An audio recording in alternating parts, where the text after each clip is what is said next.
against the night sky, heralding the beginning of the end of the festival. Enthusiastic shouts can be heard from the crowd scattered around the school grounds celebrating them.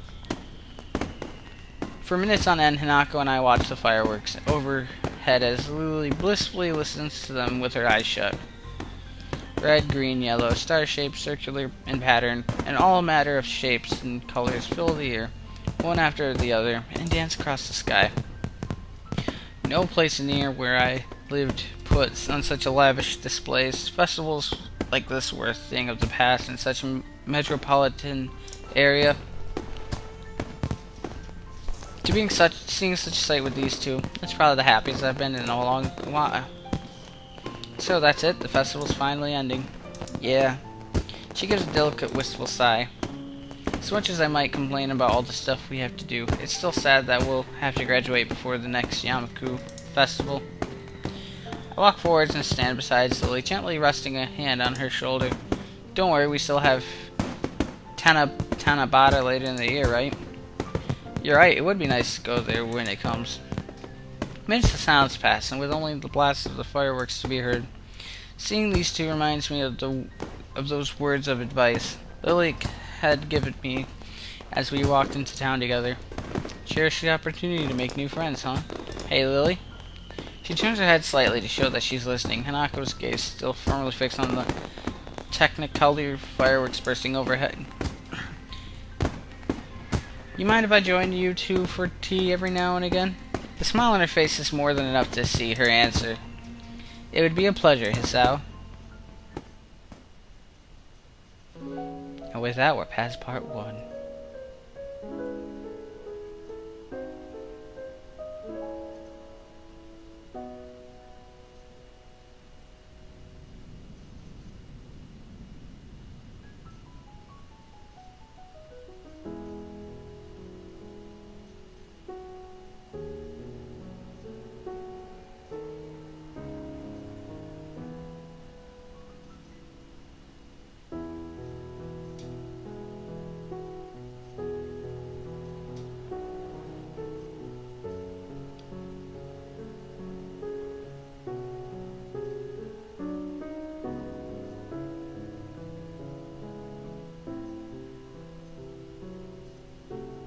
I always love these animations. Act 2, past. Her eyes didn't look blinded. So does that mean she wasn't blind by birth? I was mentally wondering that. I'm like, was she, because some people are born blind, and then some people, lose their sight through, disease, accidents. If you get, acid or radioactive waste in your eyes, you become Daredevil. Waking to the annoying din of my alarm clock. It's bright red numerals lighting up on my face.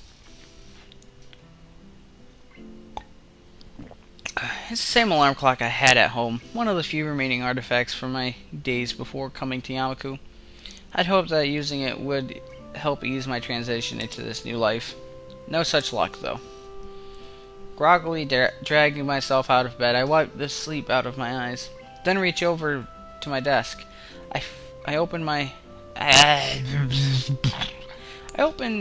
a couple of the bottles of medication strewn across it and swallow a few pills dry. By now the process is starting to become automatic, something I should be glad for, given their purpose. Oh no. Feeling much more awake than before, I wandered to the bathroom. With the shower warms up, my mind begins to wander as my new daily routines begins once again. The bright colors of the fireworks fill my mind as do the two girls with whom I spent my time watching them. It feels strange to be moved by so much by people I know so little about.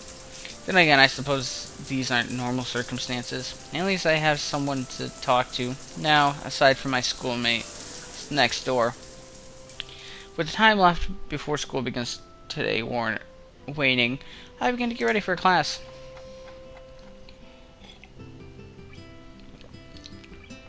Walking through the door to the classroom, I notice I'm still somewhat early.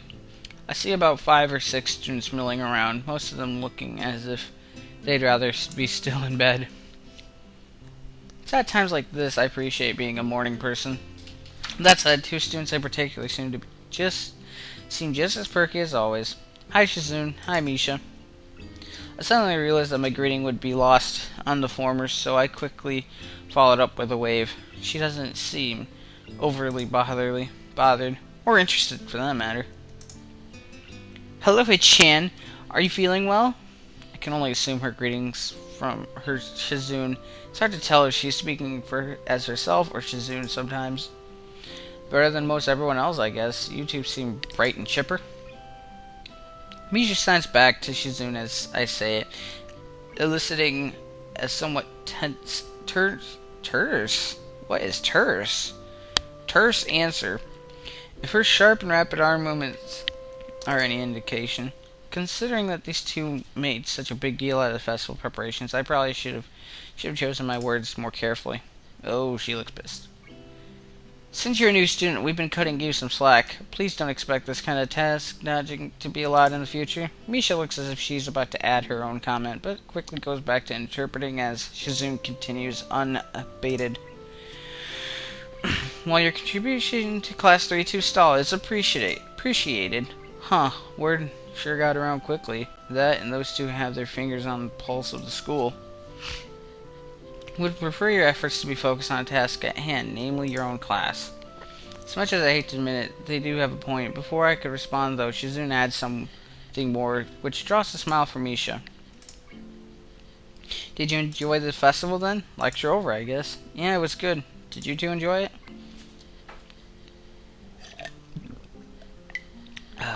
Good old water. Shizune gives a short nod as Misha grins and bounces her head up and down. The contrast side by side is amusing. Out of the corner of my eyes, I notice more students starting to trickle into the classroom. A quick glance at my watch confirms that there's a few minutes late. I look over to Hanako's seat and realize that she's already there and contentedly reading a book. And smiling. It makes me wonder just how long she's been there without me noticing. With heavy footsteps coming in up the classroom hallway, signaling Mitao's arrival, our idle talking comes to an end and I take my seat next to Misha. As the door slides open, he strides through with a ponderous gait. His posture is even worse than usual and his eyes are barely staying open. I guess my quip to Lily and Hanako about the staff was misplaced. Everyone opens their book as he reaches his desk and the first class of the new week begins. I rub my eyes as the lunch bell rang out, glad for the temporary reprieve from work. I'm entirely unsure when I look over to the door and see Lily standing there, cane in hand, patiently waiting for Hanako. Considering her acceptance of my request to join them yesterday, I decided to spend my lunch time with them rather than eat alone. Hanako moves surprisingly fast to meet her companion, and the two enter the hallway before I can catch up.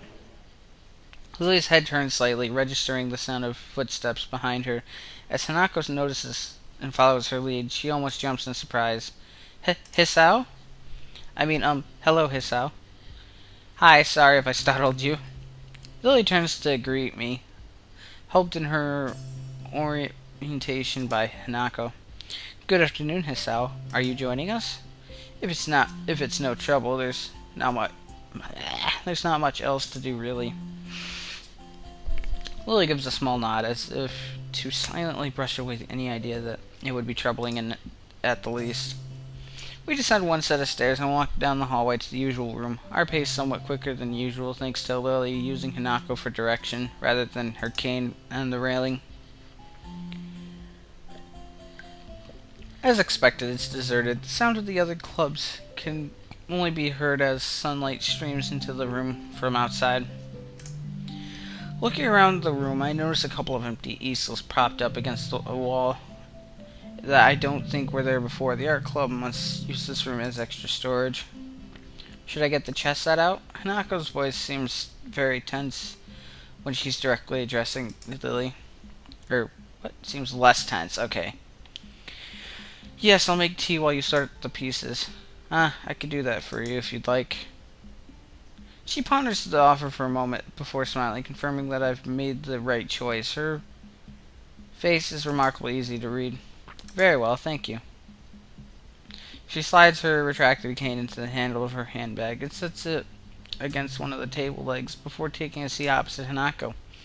As I prepare tea for the three of us, I can hear the small wooden pieces being set on the board. I wonder how good Lily is at chess, given her circumstances.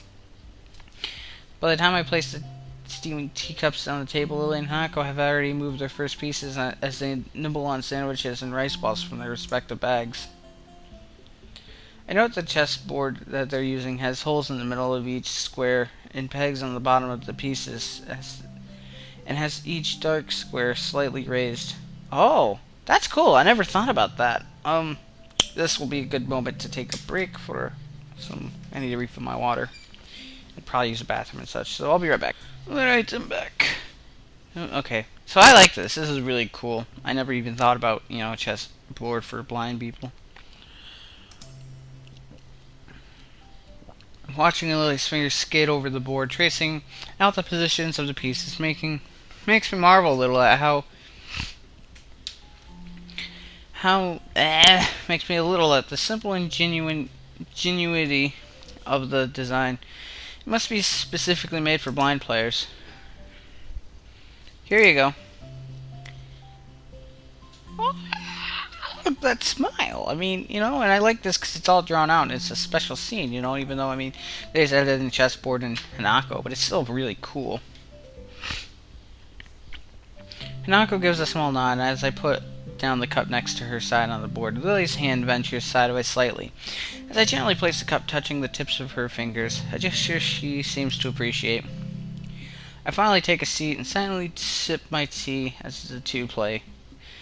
The contrast of their appearances while playing is interesting to watch. Hinako looks closely at the board, her face one of focused concentration. Lily, on the other hand, keeps her hand level and maintains her calm neutrality. Lily's gentle voice addresses both of us as she continues to play. How is class now that the festival's over? I look to Hinako to see whether she'll answer first, but sees that she's doing the same. Not great. Half the class seem to be dozing off, even including the teacher. Not to mention a test on top of all of that. Hinako quietly adds her own agreement with this. I could imagine that being a bit difficult for you being a transfer student. Well, I think I did fine. Other than the shock of a test coming so early, science is probably my best subject. How'd you do, Hinako? Me? Okay, I guess. Hanako's too sincere to pull off lying very well. That much is obvious.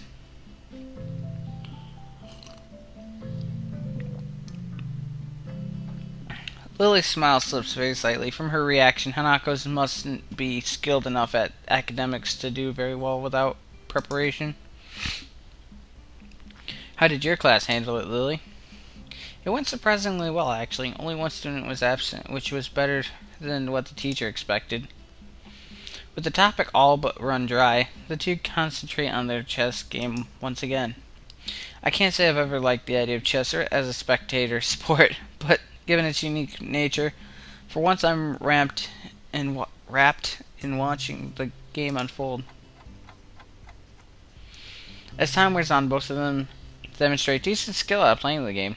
Having captured 2 more pawns than Hinako, Lily has the upper hand, but only slightly. Until Hinako makes a strange move with her queen. Seizing upon this lapse in judgment, Lily takes the piece with her knight. Without hesitation, Hinako moves a pawn to take Lily's rook on the opposite side of the board and promotes it to a queen.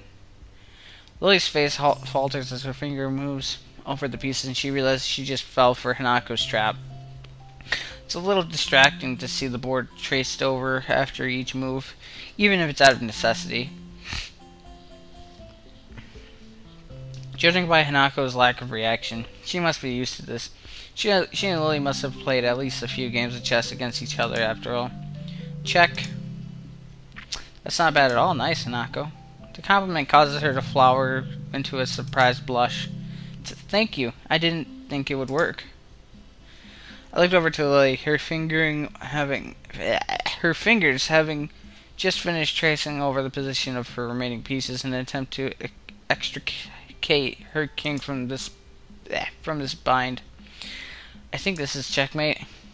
Take another look at the board to confirm. Sure enough, her king has nowhere to escape without being threatened by another piece.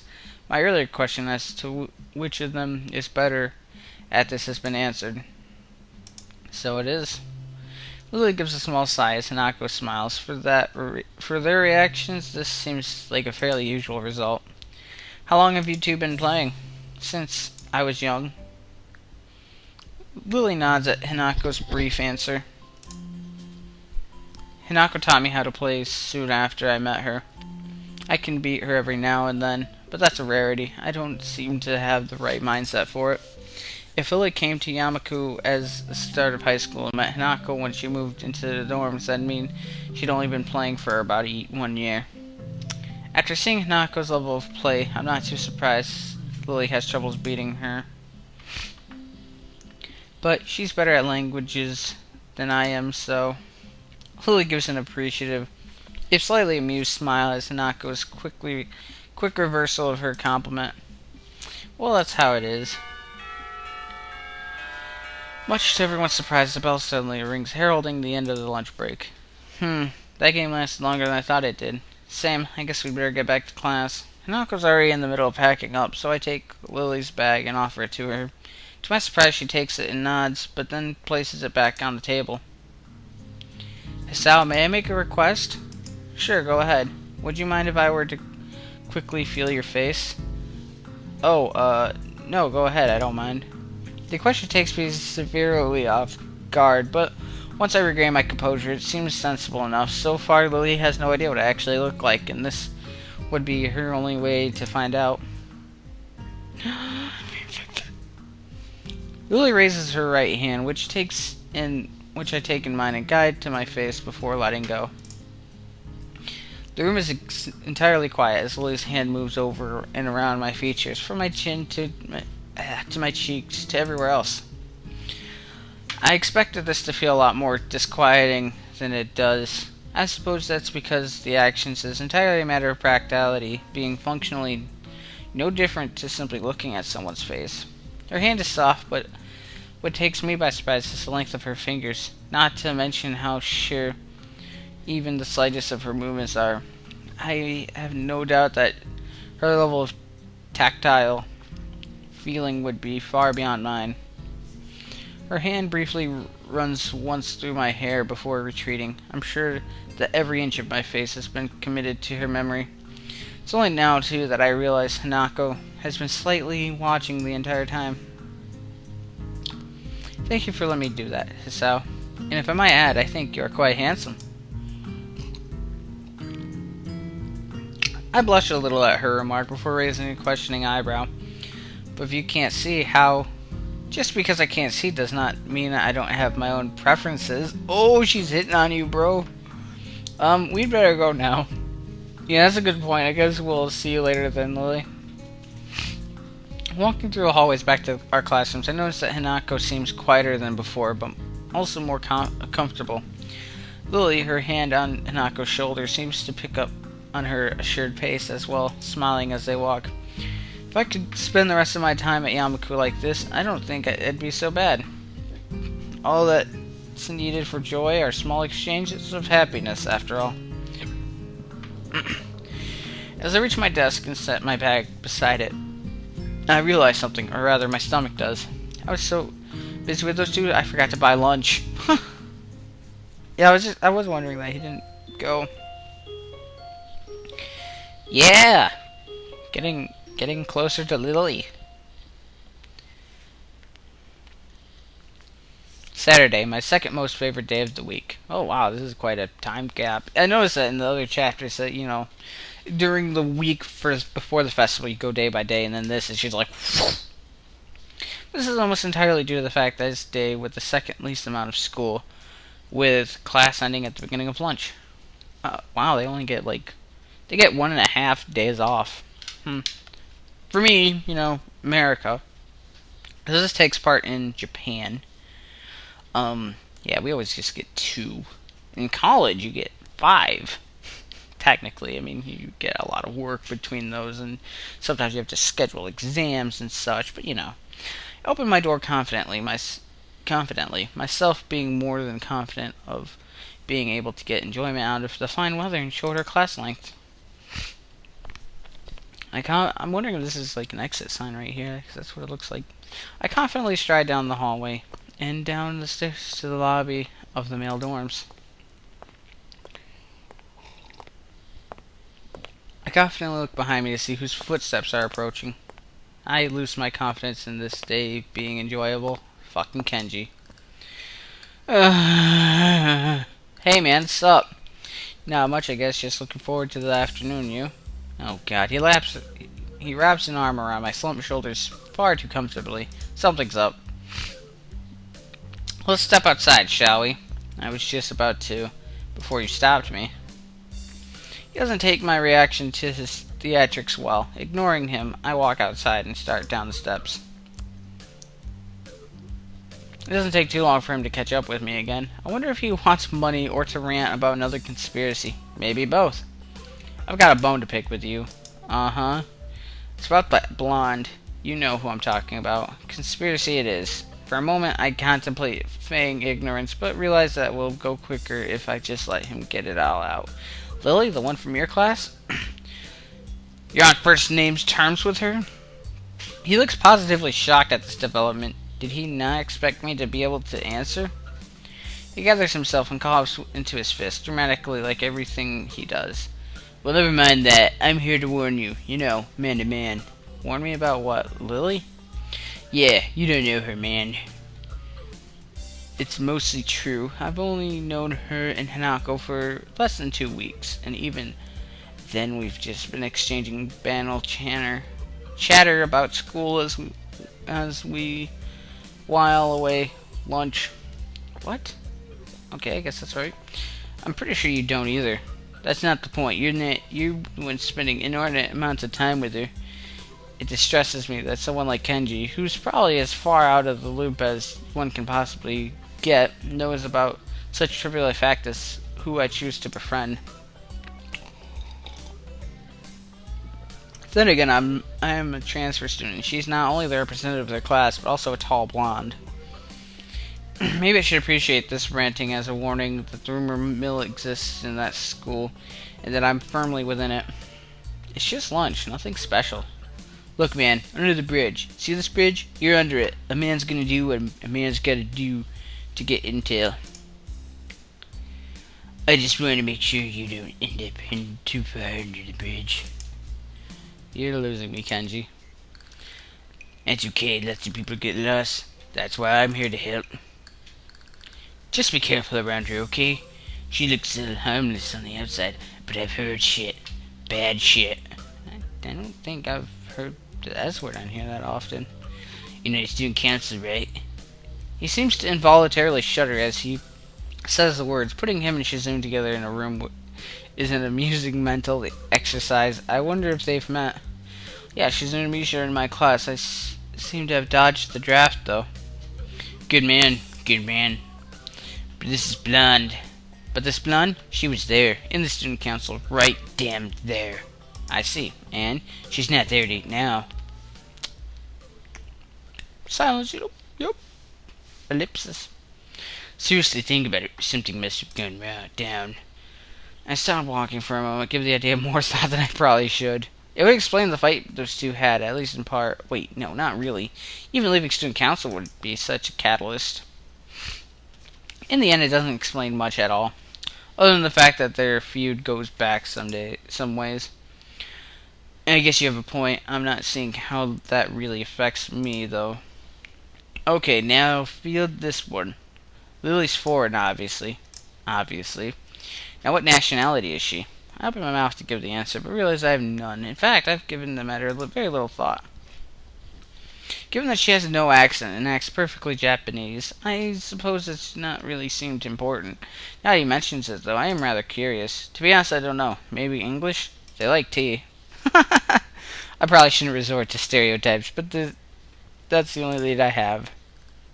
You're not thinking. Luckily, you have me here to think for you. Gee, thanks. He brushes off the quip effortlessly. Now answer me this. Who has that social power? Is filthy stinking rich? You know blondes are all rich, right? Has a long history of disputes, used to belong to a much larger organization. The Roman Catholic Church? Well, okay, there's that. There's also the Mafia. Come on, rich, foreign, and there's no way she doesn't have connections to them. I have a reason to doubt the logic of his deductions, but he shows no sign of stopping. So, do you know where I think she's from? Italy? Mainland Italy, small time, dude. She has to be from Sicily. All those mafioso types come from there. Wait, no, Russia. Damn, this could be bad. The mafia there is serious business, man. Ex-KGB everywhere.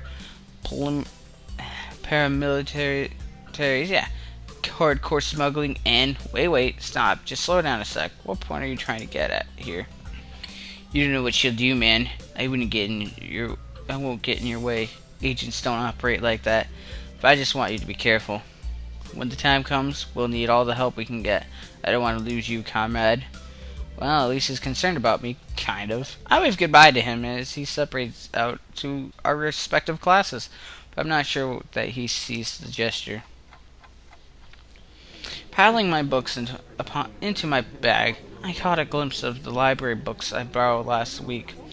I might as well return them, considering they took all of the 2 days to finish. I briefly considered inviting Hanako along to the library, but she's already gone. It'll probably be better for my studying if I'm alone anyway. With a quick stretch and a wave to a couple of classmates who give the same to me, I make my way out of the classroom. As I opened my bag and shoved the books through the return slots in the front counter, I noticed a strange person behind the desk, old and graying. She must be Yuko's replacement when she's working at the cafe. I began looking for a free table, a task made somewhat difficult considering that despite there being not many students in here, they're all sitting at their own tables. Noticing a familiar head of hair, I walk over to one near the braille section. It's hard to tell whether Lily's concentrating hard or not, her placid expression holding perfectly still as her finger slides over through dot-filled pages on her book. Hi, mind if I sit here? Oh, no problem at all. She trails off, evidently still focused on her business at hand. Ah, Hisao. She gives a nod of greeting as I sit opposite her at the table, pluck a chemistry textbook out of my bag, and quickly thumb to the chapter we're covering in class. For a while we sit there and read, each in our own way. Seeing her reminds me of what Kenji said this morning, though, that the fact that I've never seen someone read in Braille before makes me keep throwing glances at her. Kind of feel guilty about it, given that she has no way to realize I'm doing so. So I decided to just ask her about it. Her lineage isn't exactly a state secret. After all, there's another thing I've only just noticed from her movement. Hey, Lily, mind if I ask a question? Not at all. Is anything wrong? I was just wondering. You're at least part foreign, right? She gives a small giggle before setting down her book. I've always been amused on how squeamish people are about that. Akira's mentioned how much she and I look different from the others, or from most others before. The details are a bit complicated, but I'm half Japanese, half Scottish. Scottish? It's not exactly my first guess. It takes some effort not to blurt it out loud.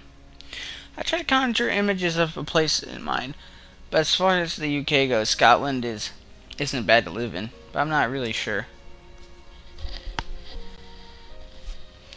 My first guess of England was surprisingly close, at least geographically. They don't leave another question. That does leave another question, though. But you have no accent. That's where the details begin. I was born and raised in Japan, despite my mother being foreign. Ah, I get it. Hold on, she moved to the dorm simply due to Akira working longer hours, so they don't live near the school.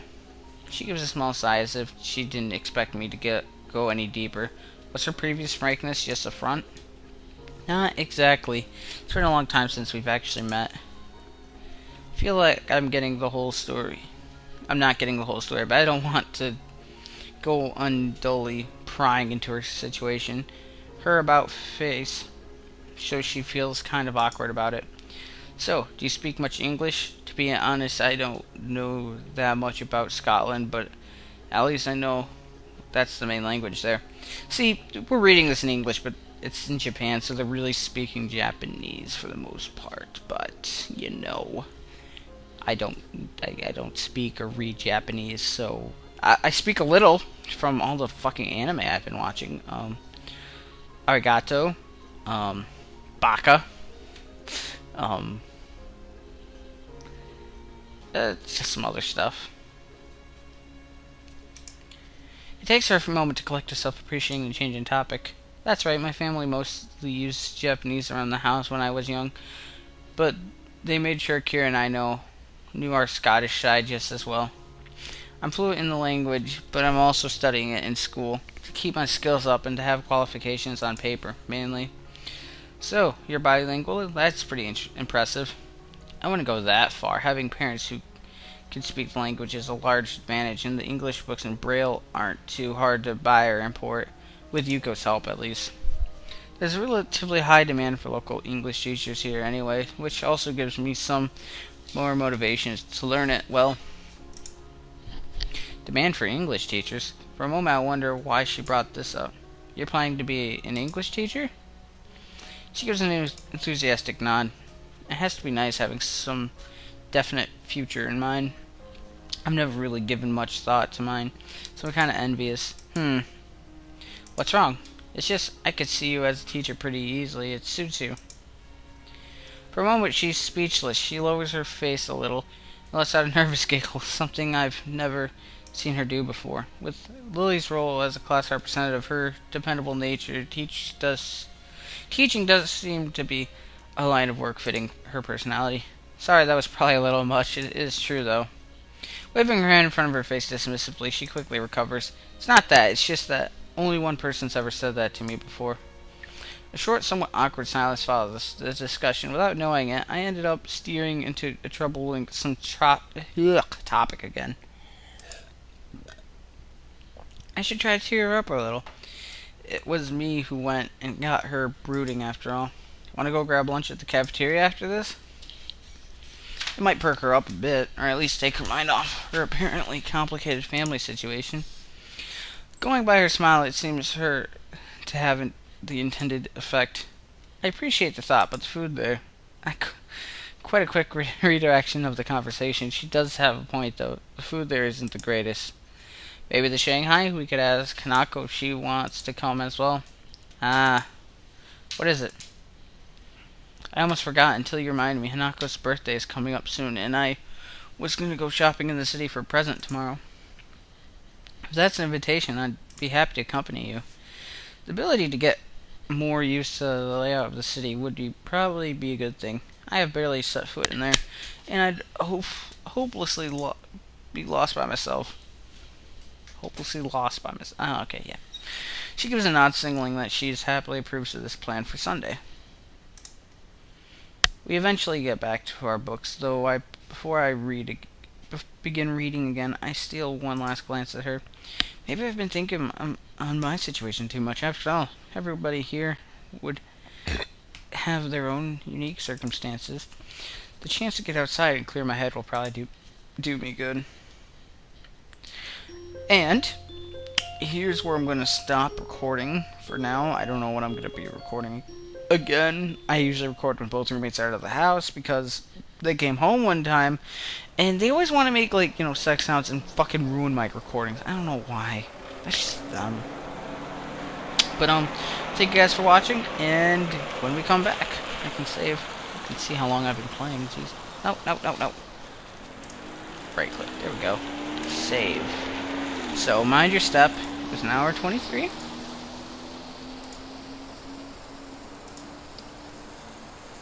Oh, so over an hour. I doubled my time. Jeez. So, oh, I thought I saw a scroll thing. I was like, oh, do I have other ones?